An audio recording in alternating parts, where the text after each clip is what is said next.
Ce projet m'a apporté beaucoup et à plusieurs niveaux.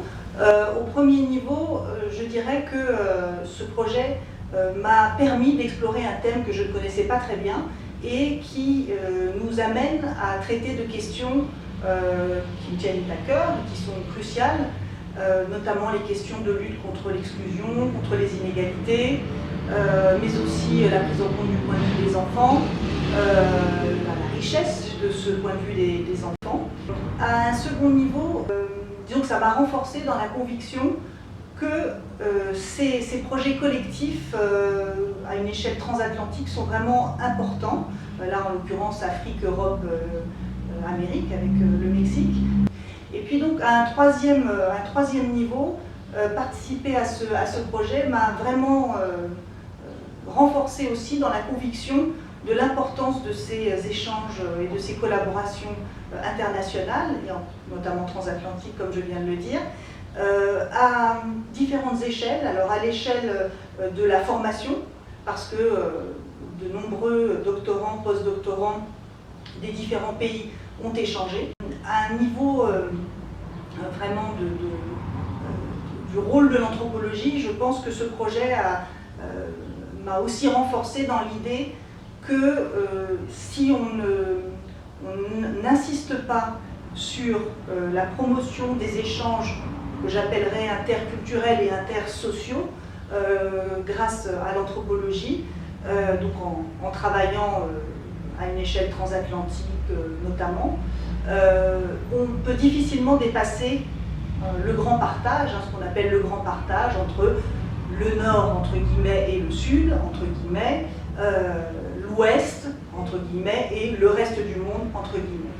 Dernier rapport important, c'est la conviction que les enfants ont vraiment un rôle à jouer et une place dans tous les débats et les problématiques contemporaines que nous affrontons en ce moment.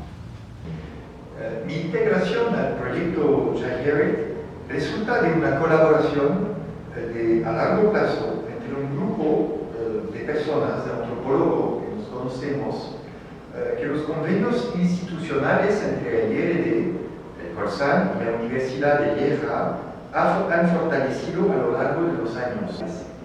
En esta dinámica he podido aportar mi experiencia de trabajo colaborativo que he desarrollado a lo largo de los años entre el IRD y otras instituciones en varios continentes, particularmente América Latina, África y Europa.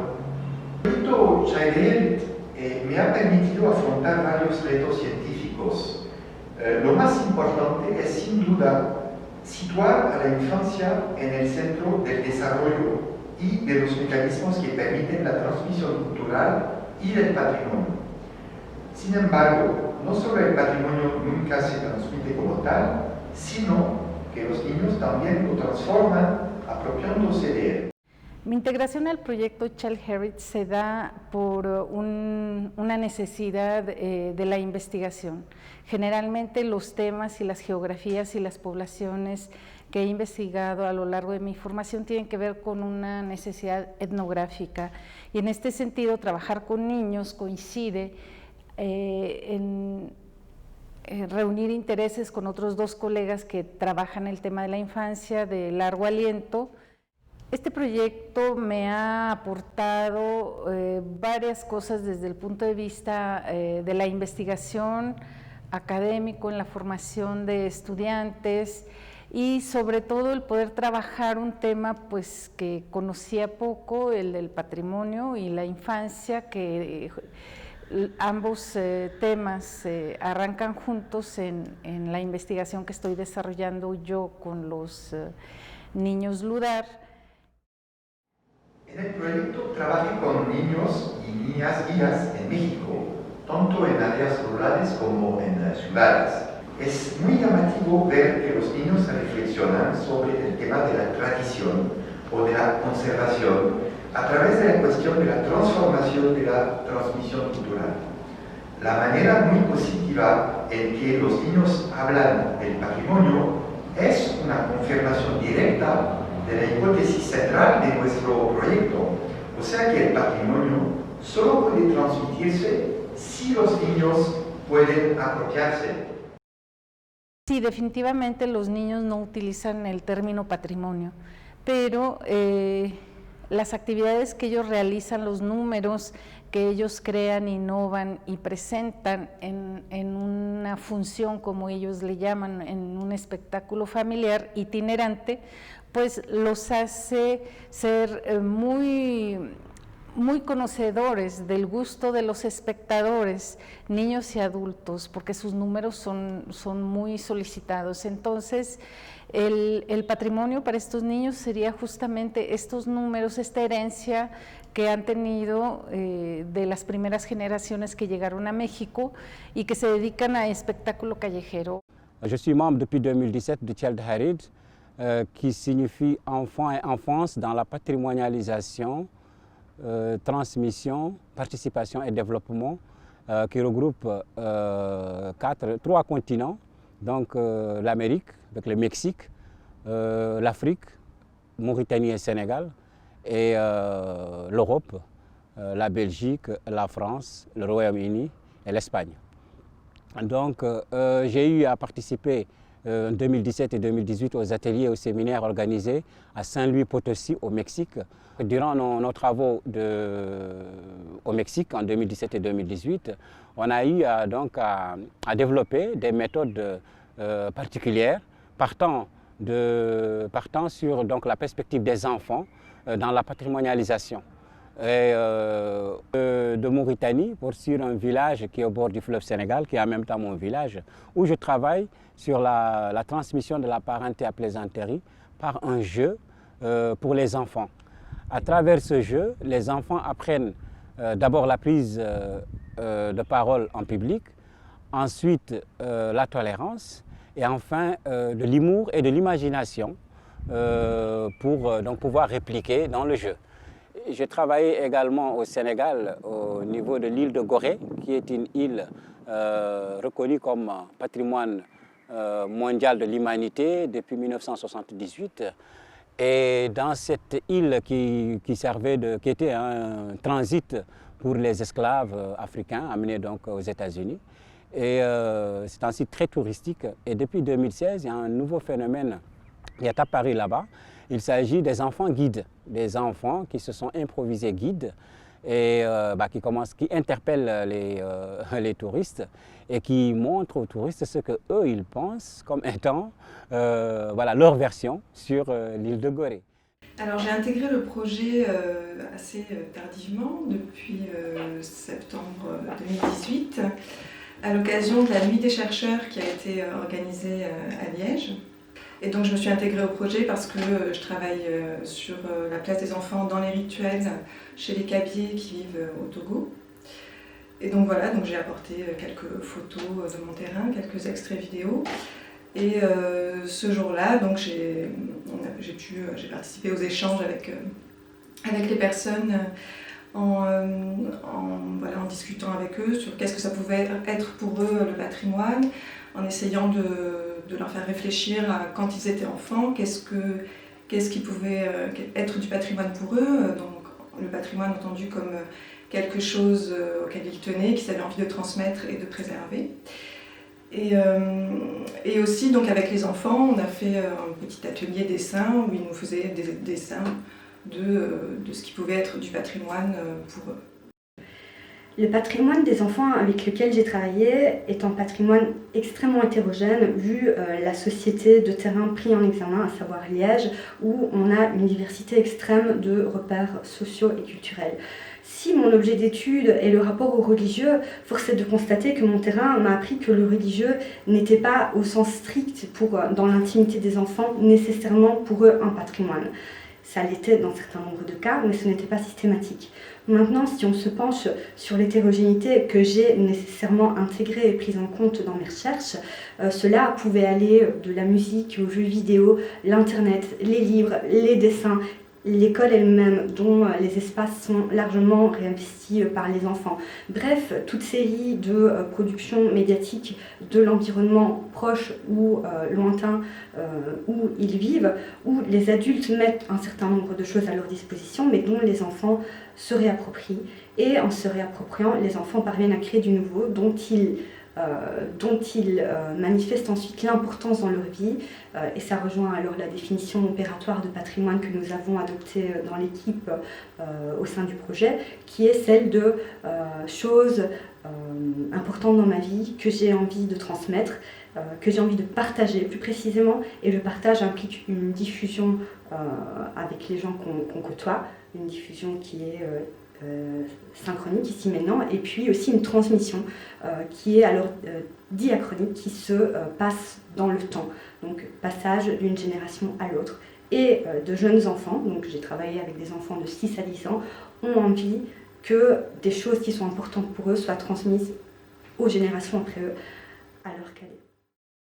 Dans le cadre de ma recherche doctorale, je travaille sur un programme national de développement par l'alimentation scolaire à Cusco, au Pérou, qui a la particularité de mobiliser le champ de la patrimonialisation. Ça a donc été l'occasion de mettre en miroir les politiques de patrimonialisation destinées aux enfants avec les processus de patrimonialisation créés par les enfants. Outre un cadre théorique et méthodologique apporté par les chercheurs confirmés du projet, finalement, se réunir avec tous les membres de l'équipe pour partager et échanger sur nos travaux constitue une vraie richesse. Ça incite à une problématisation profonde et à mettre en perspective nos approches conceptuelles comme nos pratiques ethnographiques avec les enfants. Bien, el grupo en el cual trabajé es un grupo TENEC, es un grupo indígena, ubicado también en la cabecera municipal de un grupo de Tanlajas. El patrimonio cultural de los niños con los que trabajé tiene que ver con la toreada, así se llama este evento, la toreada de los diablitos, en el cual los niños se desenvuelven de una manera lúdica, realizan diferentes travesuras y en esta actividad ellos intentan potenciar su fuerza, las diversas cualidades o habilidades como la destreza de la puntería, la velocidad, etc. El hecho es de que en esta actividad ellos consideran que conforme van practicando a lo largo de los años, ellos van a ir adquiriendo la fuerza que les permitirá algún día llegar a ser hombres. Cuando ellos logran adquirir esta fuerza, entonces transitan al campo de los adultos. Además de tener esta actividad, elementos de patrimonio cultural, también se refleja en el material con las máscaras. Aunque generalmente los niños no son quienes tallan las máscaras, sí utilizan una máscara en la cual se considera que se esconde el rostro del diablo. Para ellos, el diablo no tiene una forma única y estereotipada, sino que este se transforma en diferentes elementos como calaveras, seres duales, personajes públicos o de la televisión. Entonces, a través del taller de máscaras que propuse, los niños comenzaron a labrar sus propias máscaras y comenzaron a crear diversas y muy diferentes representaciones del maligno, ¿no? Entonces, con estas representaciones los niños tuvieron la oportunidad de poder participar en la toreada, porque no todos tenían máscara y todos, al menos la mayoría de los niños varones, estaban interesados en utilizar una máscara que les permitiera reafirmarse como niños que están desarrollando sus cualidades físicas e intelectuales que son muy importantes y valoradas en su entorno. Sí, este proyecto surge de antecedentes que tengo en el estudio sobre el patrimonio. En este caso fue una incursión justamente a la temática infantil relacionada con el patrimonio. Desarrollamos algunas visitas en el Museo Regional Potosino, esto con la finalidad de explorar la manera en que los museos comunican la idea de patrimonio, de cómo transmiten, difunden los valores patrimoniales y cómo también los niños aprenden estas formas de valorización de diversos aspectos de la memoria y de la historia regional. Esta exploración tiene también como resultado y como conclusión que en buena medida los niños no están representados de una manera tan presente en los discursos museísticos. Ellos proponen que se incorporen más elementos pues propios de los niños, tanto juguetes como la relación que tienen con los adultos. Esto es algo muy importante y forma parte de las conclusiones del proyecto, es decir, la propia iniciativa de los niños para incorporarse a ciertos lenguajes, a los lenguajes museísticos. Yo trabajo con los niños de San Luis Potosí, particularmente la característica que tienen estos niños es que son niños excluidos del sistema educativo por diferentes causas, desde problemas de adaptación, bajo rendimiento, hasta niños que viven en condiciones de marginación, y esto les impide acceder en el caso de los niños, de estos niños que están excluidos del sistema educativo, es muy interesante ver cómo pues, la escolaridad abre muchas puertas, y una de ellas pues, es el acercamiento a estos bienes, ¿no? Entonces, esos niños que no están en el curso de la escolaridad, pues pensaríamos que no tienen una visión del patrimonio o no tienen a lo mejor un conocimiento, ¿no? Sin embargo, gracias a los talleres, gracias a las charlas, a las preguntas que se han hecho previo al trabajo de campo, nos podemos dar cuenta que los niños se estructuran con el patrimonio en cuestiones personales, cuestiones que son desde su microcosmos a el plano más regional, y en segundo plano, un plano global, ¿no? El proyecto me ha aportado sobre todo en la cuestión de ser antropóloga. La formación que he tenido ha sido una experiencia muy agradable, porque he podido conocer tanto un aspecto administrativo que los antropólogos debemos de considerar y que pocas veces tenemos oportunidad de experimentar, que en términos coloquiales nos podemos ir fogueando, y creo que como recién egresada esta parte ha sido muy importante para mí, para conocer también la estructura de un equipo de trabajo internacional en este caso, porque estamos hablando de que el trabajo de campo y las instituciones se mueven en lógicas completamente diferentes, atienden a metas y objetivos completamente diferentes, y creo que este proyecto me ha dado las bases para saber cómo balancear y cómo llevar a cabo, cómo conjuntar, y cómo estas dos visiones pueden caminar de la mano, pueden caminar en conjunto.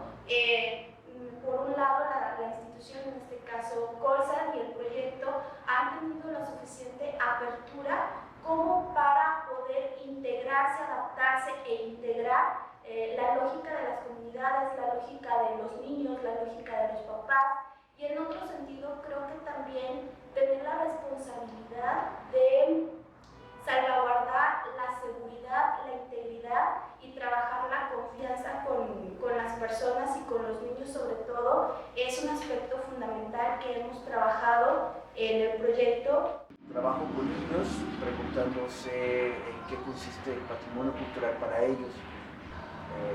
La mirada, la opinión, la visión de los niños indígenas panos en torno a lo que para ellos significa su patrimonio. Las maneras más novedosas para ellos tienen que ver con los seres del monte, con los seres tenebrosos, con los fantasmas, con las cosas que dan mucho miedo. Entonces hay una especie de fascinación de los niños, al mismo tiempo que miedo, ¿no? Que terror, y al mismo tiempo una relación así fascinante con estos seres.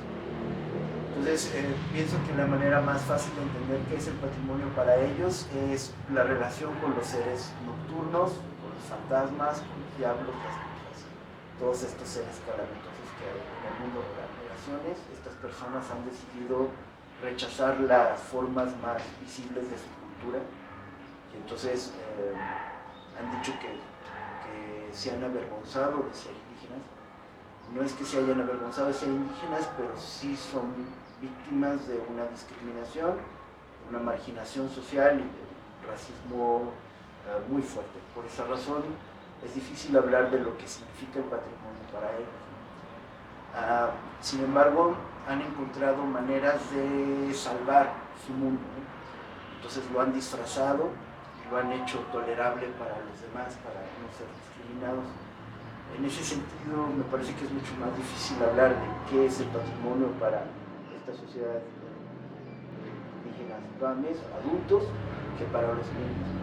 El patrimonio de los niños, aunque no lo hayan comentado como tal, podemos también decirlo así. Los niños nahuas con los mitos y las leyendas que ellos rescataron tanto de padres como abuelos.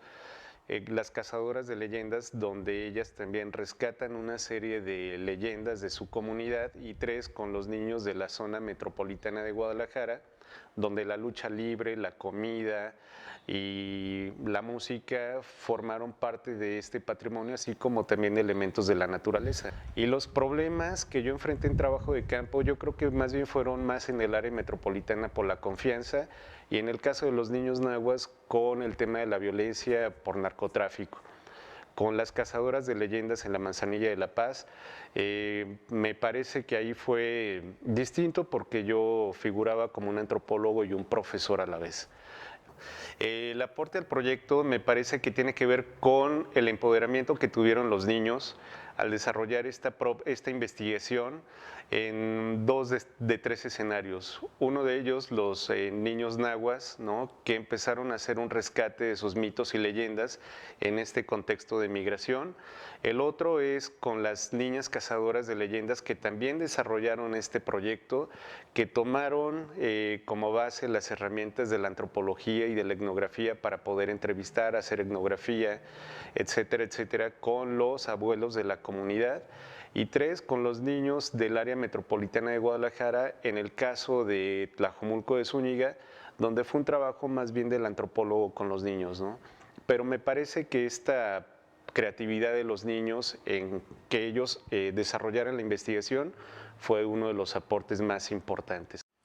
Una historia de una señora que se enamoró de un señor y tuvieron un bebé gordito, y un día el señor se fue a trabajar y la señora se quedó haciendo tortillas y el bebé estaba jugando ahí a un lado de la señora, y la señora vio el bebé y dijo: ¡ay, qué gordito está mi bebé, se mira muy sabroso! Y agarró la piedra de la masa y le pegó en la cabeza y lo hizo en caldo. Cuando llegó el señor de trabajar, le dijo: ¿dónde está el bebé? Y dijo: anda jugando allá en el patio. Y le dijo la señora: vente a comer, siéntate. Y el señor le dijo: deja, voy por el bebé. Y dijo: no, aquí siéntate. Y cuando agarró la cuchara del caldo, el señor vio el dedo del niño y le dijo: ¿dónde está? Y le dijo: lo hice en el caldo. Y el señor se puso muy triste y